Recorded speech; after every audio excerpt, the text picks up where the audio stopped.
जय माता दी दोस्तों, स्वागत है आपका हमारे YouTube चैनल पर। आज मैं आपको अजा एकादशी की व्रत कथा सुनाऊंगी।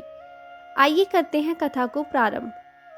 एक बार राजा हरिश्चंद्र ने स्वप्न में देखा कि उन्होंने अपना सारा राज्य दान में दे दिया है।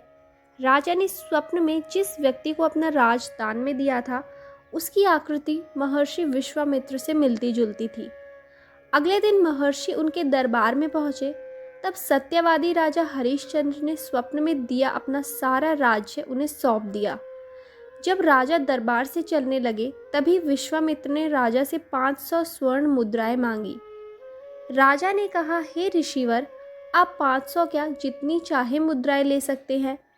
विश्वामित्र ने कहा, तुम भूल रहे हो राजन, राज्य के साथ राजकोष तो आप पहले ही दान कर चुके हैं। क्या दान की हुई वस्तु दक्षिणा में देना चाहते हो? तब राजा हरिश्चंद्र को भूल का एहसास हुआ। फिर उन्होंने अपनी पत्नी तथा पुत्र को बेचकर स्वर्ण मुद्राएं जुटाई तो सही, परंतु वे भी पूरी न हो सकी। तब मुद्राएं पूरी करने के लिए उन्होंने स्वयं को बेच दिया। राजा हरिश्चंद्र ने जिसके पास स्वयं को बेचा था, वह जाति से डोम था। वह शमशान का स्वामी होने के नाते मृतकों के संबंधियों से कर लेकर उन्हें शवदाह की स्वीकृति देता था। उस डोम ने राजा हरिश्चंद्र को इस कार्य के लिए तैनात कर दिया। उनका कार्य था, जो भी व्यक्ति अपने संबंधी का शव लेकर अंतिम संस्कार के लिए शमशान आए, हरिश्चंद्र उससे कर वसूल करके उसे अंतिम संस्कार की स्वीकृति दे, अन्यथा संस्कार न करने दिया जाए। राजा हरिश्चंद्र ने इसे अपना कर्तव्य समझकर विधिवत पालन करने लगे। राजा हरिश्चंद्र को अनेक बार अपनी परीक्षा देनी पड़ी, किंतु उसने इस आपत्ति के काम में भी सत्य का साथ नहीं छोड़ा। जब इसी प्रकार उसे कई वर्ष बीत गए, तो उसने अपने इस नीच कर्म पर बड़ा दुख हुआ। वह इससे मुक्त होने का उपाय खोजने लगा। वह सदैव इसी चिंता में रहने लगा कि मैं क्या करूं, किस प्रकार इस नीच कर्म से मुक्ति पाऊं। एक बार की बात है, वह इसी चिंता में बैठा था कि गौतम ऋषि उसके पास पहुंचे। हरिश्चंद्र ने उन्हें प्रणाम किया और अपनी दुख भरी कथा सुनाने लगे। राजा हरिश्चंद्र की दुख भरी कहानी सुनकर महर्षि गौतम भी अत्यंत दुखी हुए और उन्होंने राजा से कहा, हे राजन, भादो माह के कृष्ण पक्ष की एकादशी का नाम अजा है।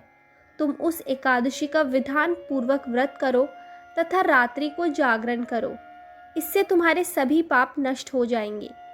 महर्षि गौतम इतना कहकर आलोप हो गए। उस दिन राजा हरिश्चंद्र का एकादशी का व्रत था। हरिश्चंद्र अर्धरात्रि में शमशान में पहरा दे रहे थे। तभी वहां एक स्त्री अपने पुत्र का दाह संस्कार करने के लिए आई। वह इतनी निर्धन थी कि उसके पास शव को ढकने के लिए कफन तक न था। शव को ढकने के लिए उसने अपनी आधी साड़ी फाड़कर कफन बनाया था। राजा हरिश्चंद्र ने उससे कर मांगा, परंतु उस अबला के पास कफन तक के लिए तो पैसे भी नहीं थे। फिर भला कर अदा करने के लिए धन कहाँ से आता।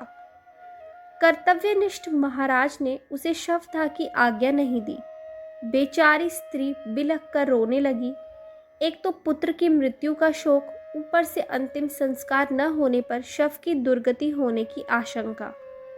उसी समय आकाश में घने काले काले बादल मंडराने लगे। पानी बरसने लगा, बिजली चमकने लगी। बिजली के प्रकाश में राजा ने जब उस स्त्री को देखा तो वह चौंक उठे। वह उनकी पत्नी तारामती थी और मृतक बालक था, उनका इकलौता पुत्र रोहिताश्व, जिसका सांप के काटने से असमय ही देहांत हो गया था। पत्नी तथा पुत्र की इस दीन दशा को देखकर महाराज विचलित हो उठे। उस दिन एकादशी थी और महाराज ने सारा दिन उपवास रखा था। दूसरे परिवार की यह दुर्दशा देखकर उनकी आंखों में आंसू आ गए। वह भरे हुए नेत्रों से आकाश की ओर देखने लगे, मानो कह रहे हो, हे ईश्वर, अभी और क्या क्या दिखाओगे। परंतु यह तो उनके परीक्षा की घड़ी थी। उन्होंने भारी मन से अनजान बनकर उस स्त्री से कहा, देवी, जिस सत्य की रक्षा के लिए हम लोगों ने राजभवन का त्याग किया, स्वयं को बेचा, उस सत्य की रक्षा के लिए अगर मैं इस कष्ट की घड़ी में न रह पाया तो कर्तव्यच्युत होऊंगा। यद्यपि इस समय तुम्हारी दशा अत्यंत दयनीय है, तथापि तुम मेरी सहायता करके मेरी तपस्या की रक्षा करो। कर लिए बिना मैं तुम्हें पुत्र के अंतिम संस्कार की अनुमति नहीं दे सकता। रानी ने सुनकर अपना धैर्य नहीं खोया और जैसे ही शरीर पर लिपटी हुई आधी साड़ी में से आधी फाड़कर कर के रूप में देने के लिए हरिश्चंद्र की ओर बढ़ाई तो तत्काल प्रभु प्रकट होकर बोले, हरिश्चंद्र, तुमने सत्य को जीवन में धारण करने का उच्चतम आदर्श स्थापित करके आचरण की सिद्धि का परिचय दिया है। तुम्हारी कर्तव्य निष्ठा धन्य है, तुम इतिहास में अमर रहोगे। राजा हरिश्चंद्र ने प्रभु को प्रणाम करके आशीर्वाद मांगते हुए कहा, भगवान, यदि आप वास्तव में मेरी कर्तव्य निष्ठा और सत्याचरण से प्रसन्न हैं तो इस दुखिया स्त्री के पुत्र को जीवन दान दीजिए।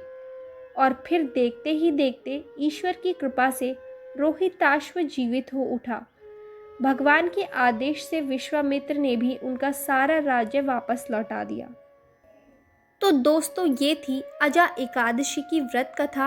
आपको ये कथा कैसी लगी हमें कमेंट करके ज़रूर बताएं। अच्छी लगी हो तो हमारे चैनल को सब्सक्राइब करें और शेयर करना ना भूलें।